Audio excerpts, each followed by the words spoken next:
Hello everyone and welcome back to another CMU Trio Detroit workshop. Today's topic will be discussing phishing and online safety.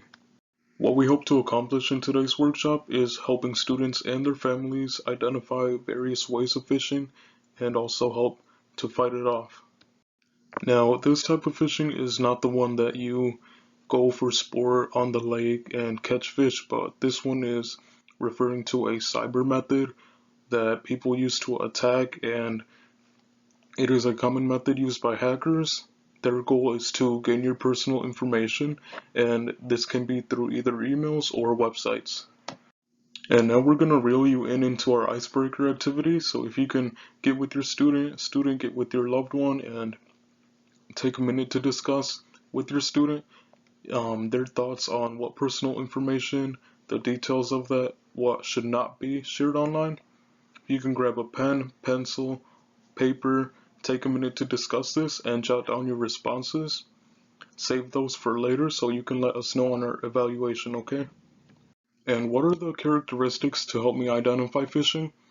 Phishing right here is a good example. Netflix. Netflix is a very well-known company, and the first red flag that we can see is checking the email address to make sure it resembles who it's from.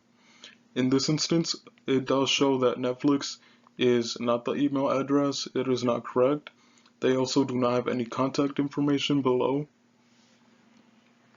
They do also urge you to make a payment or anything like that within a set deadline.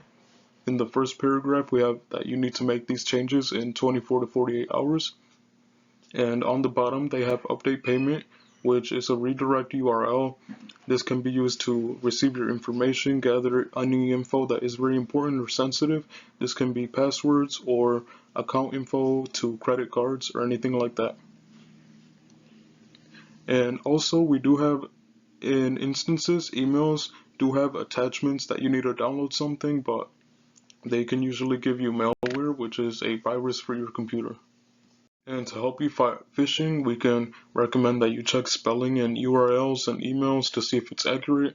Check if that email also has a redirect URL link. Chances are, if the page looks off or if it is phony, then it might be.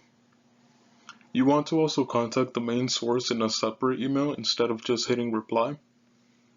And the best method to avoiding anything like that is just deleting the email or moving it to spam. Also, another big tip is do not post any personal information online in any social medias or anything like that.